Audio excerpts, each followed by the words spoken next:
नमस्कार दोस्तों, कविता Yadav YouTube channel पर आप सभी का स्वागत है। संपूर्ण हिंदी की तैयारी को आगे बढ़ाते हुए हिंदी साहित्य के इतिहास की क्लास आज हम करेंगे। हिंदी साहित्य के इतिहास के अंतर्गत हमारा चला हुआ है हिंदी साहित्य के इतिहास का द्वितीय कालखंड, जो कि भक्ति काल के नाम से जाना जाता है। भक्ति काल की हम 3 क्लास पहले कर चुके हैं। आज हम क्लास करेंगे 4, चौथी नंबर की क्लास हमारी आज होगी। तो भक्ति काल से संबंधित हम उन सभी महत्वपूर्ण तथ्यों को देखेंगे जो कि एनटीए-नेट और टीजीटी पीजीटी या फिर किसी भी स्टेट में जो भी हिंदी साहित्य संबंधी परीक्षाएं होती है सभी में पूछा जाता है। भक्ति काल अपने आप में एक महत्वपूर्ण काल है। हिंदी साहित्य का स्वर्ण युग काल भी कहा गया है इस काल को। इससे हर परीक्षा में प्रश्न पूछे जाते हैं। एक बात और बता देती हूँ भाई मैं आपको कि एनटीए-नेट के अनुसार तो हमारा पाठ्यक्रम चला ही हुआ है, साथ साथ में उन तथ्यों को भी इंक्लूड करते हुए अपने पाठ्यक्रम में शामिल करते हुए क्लास को आगे बढ़ा रही हूँ जो टीजीटी पीजीटी परीक्षाओं में पूछे जाते हैं। जो अभी एनटीए-नेट का जो पाठ्यक्रम चेंज हो गया है उनमें से जो कुछ तथ्य ऐसे हैं जो हमारे टीजीटी पीजीटी में पूछे जाते हैं, एनटीए-नेट में शामिल नहीं है, एनटीए-नेट के एग्ज़ाम में नहीं आते। तो वे जो तथ्य है उनको भी मैं साथ साथ लेते हुए चल रही हूँ। अधिक से अधिक हम टीजीटी पीजीटी परीक्षाओं को भी फोकस करते हुए और एनटीए-नेट की परीक्षाओं को भी ध्यान में रखते हुए दोनों तरह के सिलेबस को मैंने एक कॉम्बिनेशन करके बिल्कुल इक्वल तरीके से बिल्कुल सामंजस्य बना करके अपने जो ये नोट्स तैयार किए हैं। तो एनटीए-नेट और टीजीटी पीजीटी दोनों परीक्षाओं के लिए आपको काफ़ी हेल्पफुल रहेगी ये क्लासेस।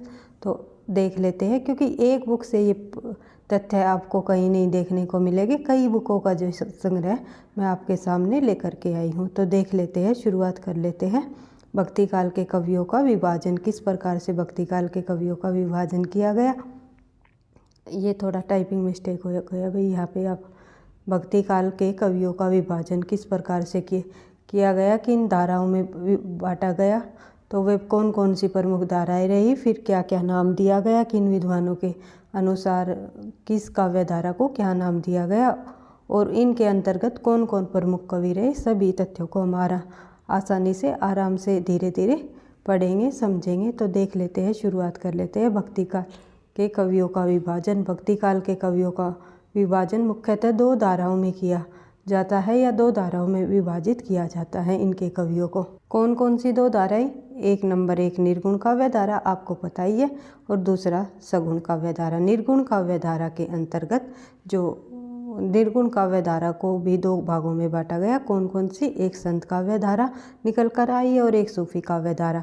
संत काव्य धारा को ज्ञानाश्री शाखा के नाम से भी जाना गया, जो कि आचार्य रामचंद्र शुक्ल ने नाम दिया है, और उस सूफी काव्य धारा को प्रेमाश्री काव्य धारा के नाम से भी जाना जाता है।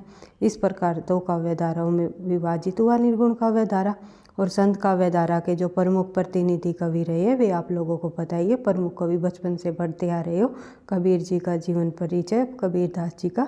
तो कबीरदास जी संत काव्य धारा के प्रमुख प्रतिनिधि कवि माने जाते हैं, और सूफी काव्य धारा के जो प्रमुख कवि माने जाते हैं प्रतिनिधि कवि वे रहे जयसी जी, ये आपको पता ही है।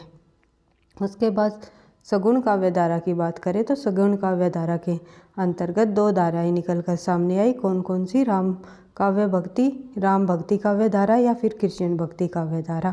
राम भक्ति काव्य धारा के जो प्रमुख प्रतिनिधि कवि रहे वे रहे तुलसीदास जी, और कृष्ण काव्य धारा के जो प्रतिनिधि कवि रहे वे रहे सूरदास जी। इन तथ्यों का आपको पता ही है अच्छे से। जो कबीरदास जी, जयसी, तुलसीदास जी और कृष्ण भक्ति, ये 4 कवि प्रमुख रहे हैं भक्ति काल के दोनों काव्य धाराओं में, निर्गुण व सगुण काव्य धाराओं में। इन चारों कवि के संबंध में तो हमें बिल्कुल जो इनके पद और इनकी दोहे वगैरह दिए गए हैं हमें एनटीए-नेट के अनुसार डिटेल से पढ़ना ही है। साथ ही और अन्य संतों के बारे में भी हमें थोड़े थोड़े उनकी जानकारी लेनी है, उनके उन तथ्यों को पढ़ना है जो टीजीटी पीजीटी परीक्षाओं में पूछे जाते हैं, और अन्य किसी जो साहित्य की जो परीक्षाएं होती हैं उनमें इन तथ्यों को पूछ लिया जाता है। तो सभी को इक्वल तरीके से ध्यान में रखते हुए सभी परीक्षाओं को, तो तब हम अपनी तैयारी की शुरुआत कर रहे हैं। तो शुरुआत कर लेते हैं निर्गुण काव्य धारा के संत काव्य धारा से निर्गुण काव्य का धारा के संत काव्य धारा का जब नामकरण का उल्लेख होता है तो नाम क्या दिया गया है संत काव्य धारा को, अलग अलग विद्वानों ने इनका अलग अलग नाम दिया है संत काव्य को। जैसे कि आचार्य रामचंद्र शुक्ल ज्ञानाश्री शाखा के नाम से जानते हैं संत काव्य धारा को, ज्ञानाश्री शाखा नाम दिया है, और राम कुमार वर्मा ने संत काव्य नाम दिया है। परशुराम चतुर्वेदी ने भी संत काव्य नाम दिया है, और हजारी प्रसाद द्विवेदी ने निर्गुण भक्ति कहा है संत काव्य धारा को। इस प्रकार से अलग अलग विद्वानों ने संत काव्य धारा का अलग अलग नाम दिया है। और संत काव्य अधिकतर विद्वानों ने, जो ये भी पूछ लिया जाता है संत काव्य धारा को अधिकतर विद्वानों ने क्या नाम दिया है, तो संत काव्य कहकर पुकारा है अधिकतर विद्वानों ने संत काव्य धारा को। लेकिन रामचंद्र शुक्ल के अनुसार पूछ लिया जाए तो ज्ञानाश्री शाखा, और हजारी प्रसाद द्विवेदी ने निर्गुण भक्ति कहा है। उसके बाद बात करें जो संत शब्द की उत्पत्ति पीतम्बर दत्त बड़तवाल ने किस प्रकार से क्या मानी है, तो देख लेते हैं। पीतम्बर दत्त बड़तवाल ने संत शब्द की उत्पत्ति शांत शब्द से मानी है, जिसका अर्थ है निवृत्ति मार्ग या वैरागी मार्ग। निवृत्ति मार्ग या वैरागी मार्ग का अर्थ हम यहाँ क्या निकालेंगे। निवृत्ति का मतलब होता है एक तरह से जैसे मोक्ष मिलना या मुक्ति मिलना, या फिर किसी चीज़ से जैसे सांसारिक सुख सुविधाओं से छुटकारा मिलना, ये होता है निवृत्ति मार्ग। इसी प्रकार वैरागी भी से ही बोला जाता है कि सांसारिक सुख सुविधाओं को न देखते हुए उनसे सभी सुख सुविधाओं से छुटकारा मिलना, त्याग देना उनको, ये होता है। संत कवि जो होते हैं वे वैरागी जीवन ही व्यतीत करते हैं। तो देख लेते हैं आगे। त्रिलोकीनाथ दीक्षित, डॉक्टर त्रिलोकीनाथ दीक्षित के अनुसार संत काव्य धारा का दार्शनिक सांस्कृतिक आधार उपनिषद, शंकराचार्य का अद्वैत दर्शन, नाथ पंथ, इस्लाम धर्म तथा सूफी दर्शन आदि को माना है। ये इनके अनुसार है, त्रिलोकीनाथ दीक्षित के अनुसार।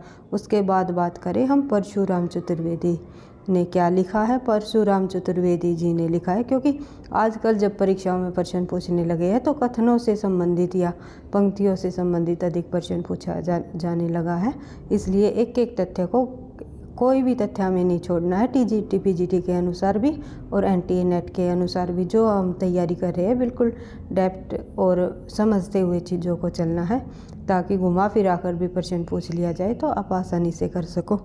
तो देख लेते हैं। परशुराम चतुर्वेदी ने लिखा है कि संत शब्द उस व्यक्ति की ओर संकेत करता है जिसने सत्य रूपी परम तत्व का अनुभव किया हो। सत्य रूपी परम तत्व क्या होता है, एक तरह से जैसे कि सतरूपी का होता है सत्य या सज्जन कह सकते हैं, या फिर धार्मिक कह सकते हैं, या फिर पवित्र कह सकते हैं। इस तत्व का अनुभव किया हो। ये बात किन्होंने कही है, परशुराम चतुर्वेदी जी ने। उसके बाद बात करें हम संत परंपरा के प्रथम कवि। संत परंपरा का प्रथम कवि किसे माना है और किस विद्वान ने माना है, किस विद्वान के अनुसार संत परंपरा का प्रथम कवि कौन माना जाता है। वैसे तो सर्वमान्य तौर पर हम कबीरदास जी को संत परंपरा का प्रथम कवि स्वीकार करते हैं, लेकिन डॉक्टर राम कुमार वर्मा जी ने नामदेव को संत परंपरा का प्रथम कवि माना है। राम स्वरूप चतुर्वेदी के अनुसार कबीरदास जी रहे। ये भी तथ्य याद रखना आपको, क्योंकि नामदेव को संत काव्य का प्रथम कवि किस विद्वान ने माना है, इस प्रकार से प्रश्न पूछ लिया जा सकता है। तो आचार्य रामचंद्र शुक्ल का भी नाम आपको ऑप्शन में देखने को मिलेगा। तो डॉक्टर राम कुमार वर्मा को आपको ध्यान रखना है। डॉक्टर राम कुमार वर्मा संत काव्य परंपरा का प्रथम कवि नामदेव जी को मानते हैं। इस प्रकार बढ़ते हैं थोड़ा और आगे। महाराष्ट्र के संत परंपरा के आदि कवि मुकुंद राज को माना जाता है। जो महाराष्ट्र के संत परंपरा के आदि कवि किसे माना जाता है, मुकुंद राज को। इन्होंने 1190 में मराठी का पहला काव्य ग्रंथ विवेक सिंधु लिखा था। विवेक सिंधु अगर पूछ लिया जाए तो किस विद्वान का लिखा गया ग्रंथ है, मराठी का पहला काव्य ग्रंथ कौन सा माना जाता है, तो आपको ध्यान रखना है। बढ़ते हैं आगे। महाराष्ट्र के महानुभाव और वारकरी, ये वारकरी नहीं है भाई, वारकरी है, वारकरी संप्रदाय नामक दो महाराष्ट्र में महानुभाव और वारकरी नामक दो संप्रदाय प्रचलित हुए। उनमें महानुभाव संप्रदाय के प्रवर्तक रहे चक्रधर और वारकरी संप्रदाय के मूल प्रवर्तक माने जाते हैं सत पुंडरिक माने जाते हैं। ये पुंडरिक कौन रहे हैं? जो पुंडरिक जिन्होंने वारकरी संप्रदाय का प्रवर्तक माना गया है, और जो कि वे 4 विद्वान, आपको लोगों को ध्यान होगा तो ने पहले भी बताया हुआ है कि महाराष्ट्र के 4 संत निकल कर आए, एकनाथ, नामदेव, ज्ञानेश्वर जी और एकनाथ और तुकाराम। तो ये जो 4 संत रहे ये महाराष्ट्र के। कई बार आप लोगों को ये भी पूछ लिया जाता है इनमें से कौन सा संत महाराष्ट्र से संबंध रखता है या महाराष्ट्र से संबंध नहीं रखता। तो नामदेव, ज्ञानदेव, एकनाथ और तुकाराम। ज्ञानदेव का दूसरा नाम वही है भाई, ज्ञानेश्वर जी।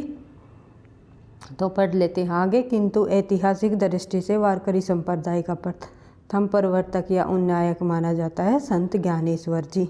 जो ज्ञानेश्वर या ज्ञानदेव एक ही संत का नाम है, तो ज्ञानेश्वर जी को संत वारकरी संप्रदाय का प्रथम प्रवर्तक या उन्नायक माना जाता है। तो इस प्रकार से हमने संत वारकरी संप्रदाय और महानुभाव संप्रदाय से संबंधित थोड़े बहुत तथ्य को जाना है। उसके बाद जब बात करें हम संत काव्य धारा के प्रमुख कवियों की, तो ये हमारे टीजीटी पीजीटी परीक्षाओं के लिए अति महत्वपूर्ण है भाई। परीक्षा में पूछा जाता है, मिलान से संबंधित प्रश्न पूछ लिया जाता है या फिर डायरेक्ट ये पूछ लिया जाता है कबीरदास जी का जन्म कब हुआ, मृत्यु कब हुई, जन्म स्थान क्या रहा, जो गुरु का क्या नाम रहा, जाति क्या रही। इसी प्रकार से संत रैदास का जन्म, मृत्यु का जो जन्म स्थान, गुरु, जाति, इस प्रकार से सभी संतों के बारे में कोई भी तथ्य पूछा जा सकता है। तो टीजीटी पीजीटी और एनटीए नेट के लिए दोनों के लिए इम्पोर्टेंट है ये सभी सारे संत, जो कि प्रमुख संत मैंने लिए हैं जो कि बार बार परीक्षाओं में पूछे गए हैं। तो देख लेते हैं जो कबीरदास जी पहले संत कौन रहे। कबीरदास जी, कबीरदास के संबंध में हम देखें तो जन्म हुआ 1398, मृत्यु 1518, जन्म स्थान रहा काशी और गुरु का नाम रहा रामानंद जी। जुलाहा रहे ये जाति से ये क्या रहे, जुलाहा जाति के से संबंध रखते थे। रैदास जी है, जन्म हुआ उनका 1299, मृत्यु हुई 1518, काशी में इनका जन्म हुआ और गुरु का नाम रहा रामानंद जी। और उसके बाद जाति से ये चमार रहे। और जब नाथ का जो जन्म है 1451, मृत्यु 1523, नागौर जिले में इनका जन्म हुआ। गोरखनाथ जी इनके गुरु का नाम रहा, ये रहे राजपूत। उसके बाद हरिदास जी की बात करें तो 1455 ईस्वी में इनका जन्म, 1543 में मृत्यु। डिगवाड़ा में इनका जन्म हुआ। परागदास जी इनके गुरु का नाम रहा। फिर बात करें हम गुरु नानक की। गुरु नानक का जो जन्म है 1469 ईस्वी में इनका जन्म हुआ। 1538 में इनकी मृत्यु हुई। ननकाना में इनका जन्म हुआ। खत्री जाति से ये संबंध रखते हैं। गुरु नानक जी का जन्म कई बार परीक्षा में पूछा गया है और इनके जन्म स्थान भी पूछा जाता है, तो आपको ध्यान रखना है गुरु नानक जी के जन्म और मृत्यु के संबंध में। जो इनका जन्म स्थान रहा वो ननकाना रहा। और उसके बाद बात करें सिंगा की, तो सिंगा जो है इनका जन्म, जो संत कवि सिंगा रहे हैं, 1519 में इनका जन्म हुआ। 1659 में इनकी मृत्यु हो गई। खजूर मध्य प्रदेश में इनका जन्म हुआ। मन रंगीर जो रहे इनके गुरु का नाम रहा। गवाला जाति से ये संबंध रखते थे। इसके बाद बात करें हम आगे संत कवि लालदास की, तो लालदास का जन्म जो 1540 ईस्वी में हुआ। 1648 ईस्वी में मृत्यु हो गई और अलवर में इनका जन्म हुआ। गदन चिश्ती नामक इनके गुरु का नाम रहा और मेव जाति से ये संबंध रखते थे। बात करें दादू दयाल की, संत दादू दयाल जो है 1544 ईस्वी में इनका जन्म हुआ। कई बार इनके जन्म के संबंध में प्रश्न आया हुआ है, तो आपको ध्यान रखना है दादू दयाल जी का जन्म कब हुआ, 1544 ईस्वी में। 1603 ईस्वी में इनकी मृत्यु हो गई। अहमदाबाद में इनका जन्म हुआ। वृद्ध भगवान जो रहे इनके गुरु का नाम मोची जाति से ये संबंध रखते थे, मोची थे ये। और इनके गुरु का नाम भी कई बार परीक्षा में पूछा गया है, तो आपको ध्यान रखना है। दादू दयाल जी के गुरु का नाम क्या रहा? वृद्ध भगवान। तो आप लोगों को ध्यान रखना है। उसके बाद जो है मलुकदास जो संत कवि रहे, 1574 ईस्वी में इनका जन्म हुआ और 1682 ईस्वी में इनकी मृत्यु हो गई। इलाहाबाद में इनका जन्म हुआ। पुरुषोत्तम दास जी इनके गुरु रहे और खत्री जाति से ये संबंध रखते थे। उसके बाद बात करें बाबा लाल की। बाबा लाल जो संत कवि हुए, 1590 में जन्म, 1655 में इनकी मृत्यु हो गई। पंजाब में इनका जन्म हुआ। क्षेत्रीय जाति से ये संबंध रखते थे। उसके बाद बात करें सुंदरदास की, तो सुंदरदास जी जो संत कवि रहे हैं, 1596 में इनका जन्म हुआ, 1689 में इनकी मृत्यु हो गई। जयपुर में इनका जन्म हो गया और दादू दयाल जी इनके गुरु रहे। बनिया जाति से ये संबंध रखते थे सुंदरदास जी। और इन जो संत कवि रहे हैं जो प्रमुख, जैसे सुंदरदास जी और जो ये सिंगा पीपा, जो ये अन्य धर्मदास जी, इनसे संबंधित हम और भी अन्य तथ्य को करेंगे तब आगे नेक्स्ट क्लास में। इनसे संबंधित जो परीक्षाओं में पूछे जाते हैं सभी तथ्यों को, जैसे रज्जब दास जी, इन सभी जो प्रमुख संत कवि, मलुकदास जी, इन सभी प्रमुख संतों के संबंध में हम कई और अन्य सभी तथ्यों को करते हुए चलेंगे, जो कि बार बार परीक्षाओं में पूछे जा रहे हैं, चाहे NTA नेट की परीक्षा हो या फिर TGT PGT परीक्षा हो। पिछली परीक्षाओं को देखते हुए, समझते हुए, उन तथ्यों को निकालते हुए मैंने अपने नोट्सों को तैयार किया है और बिल्कुल एक एक तथ्यों को आपको इस तरह याद रखना है ताकि परीक्षा में आ जाए तो आप कंफ्यूज ना हो। तो देख लेते हैं अगला जो संत कवि है उसके संबंध में जब हम बात करें तो धर्मदास जी। अगला जो संत कवि रहेगा हमारा धर्मदास जी। बादोगढ़ में इनका जन्म हुआ और इन्होंने गुरु किसको माना? कबीरदास जी को। आप लोगों को पता ही है, जिन्होंने कबीरदास जी की जो गद्दी को संभाला वो रहे धर्मदास जी। और इनके जो बीजक रचनाओं का संग्रह, कबीरदास जी की रचनाओं का जो संग्रह है बीजक नाम से धर्मदास जी ने ही किया। और उसके बाद जो ये जाति से है बनिया। उसके बाद बात करें धन्ना। 1415 ईस्वी में इनका जन्म हुआ। रामानंद जी इनके गुरु रहे और जाट रहे, ये भाई जाट जाति से संबंध रखते थे। उसके बाद जो है सेन जो संत कवि रहे, इनका जो गुरु रहा रामानंद के 12 शिष्यों में ही शामिल है। धन्ना, पीपा, सेन और जो रैदास जी हैं, ये सभी रामानंद जी के 12 शिष्यों में शामिल रहे हैं। तो नाई जाति से ये संबंध रखते थे। कई बार इन सेन नहीं है भाई, ये सेना है, ये सेना नाम है इनका। सेना और सदना, ये दो संत कवि रहे हैं, प्रमुख संत कवि रहे हैं। सेना नाई, कई बार इनकी जाति पूछी गई है परीक्षाओं में। तो सदना कसाई, एक प्रकार से कसाई का काम करते थे सदना, ये आप लोगों को ध्यान रखना है। इस प्रकार से बढ़ते हैं आगे। पीपा जो है 1425 ईस्वी में इनका जन्म हुआ। पीपा संत कवि का और रामानंद जी इनके गुरु रहे। रज्जब जी जो है 1567 ईस्वी में इनका जन्म हुआ। 1689 ईस्वी में इनकी मृत्यु हो गई। और राजस्थान से ये संबंध, राजस्थान ज़िले में इनका जन्म हुआ रज्जब जी का। और दादू दयाल जी इनके गुरु का नाम है। कई बार रज्जब जी के गुरु का भी नाम पूछा जाता है कि रज्जब के गुरु का नाम क्या है, तो दादू दयाल आपको ध्यान रखना है। रज्जब के गुरु का नाम दादू दयाल है। संत कवियों में बावरी साहिबा महिला संत साधिका रही है, ये भी तथ्य आपको ध्यान रखना है। फिर है अक्षर अन्यन जो प्रसिद्ध 76 साल के गुरु रहे हैं। जो संत कवियों में अक्षर अन्यन जो संत कवि रहे हैं वे प्रसिद्ध 76 साल के गुरु रहे हैं। और संत रज्जब का जो पूरा नाम है वो है रज्जब अली खां, ये भी आपको ध्यान रखना है। कई बार परीक्षाओं में पूछा जाता है कि रज्जब का पूरा नाम क्या है, तो रज्जब का पूरा नाम जो है वो है रज्जब अली खां। तो इस प्रकार से सभी संत कवियों के जन्म, मृत्यु, उनके गुरु का नाम, उनका जन्म स्थान, उनकी जाति हमने देख ली है। NTA नेट और TGT PGT परीक्षाओं के में ये इन तथ्यों से संबंधित पूछ सकते हैं, क्योंकि आजकल परीक्षाओं में इस प्रकार से पूछा जाने लगा है कि इनमें से कौन सा असत्य है या सत्य है, सत्य नहीं है। तो इस प्रकार से अगर आप लोगों को एक एक संत कवियों के बारे में सभी तथ्यों को, सभी महत्वपूर्ण तथ्यों की जानकारी होगी तो आसानी से आंसर तक पहुंच पाओगे। तो इस प्रकार से अगर आपको हमारी हिंदी साहित्य की और भी अन्य क्लासेस आपके लिए बेनिफिट साबित हो रही है तो हमारे साथ जुड़ करके अपनी तैयारी को आगे बढ़ा सकते हो।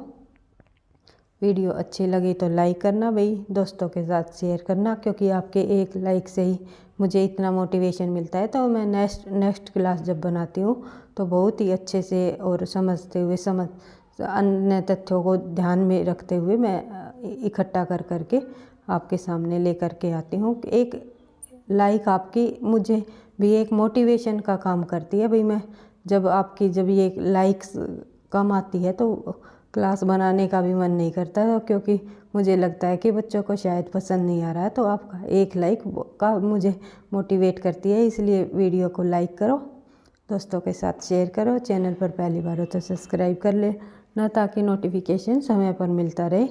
पढ़ते रहना, आगे बढ़ते रहना। थैंक यू, धन्यवाद।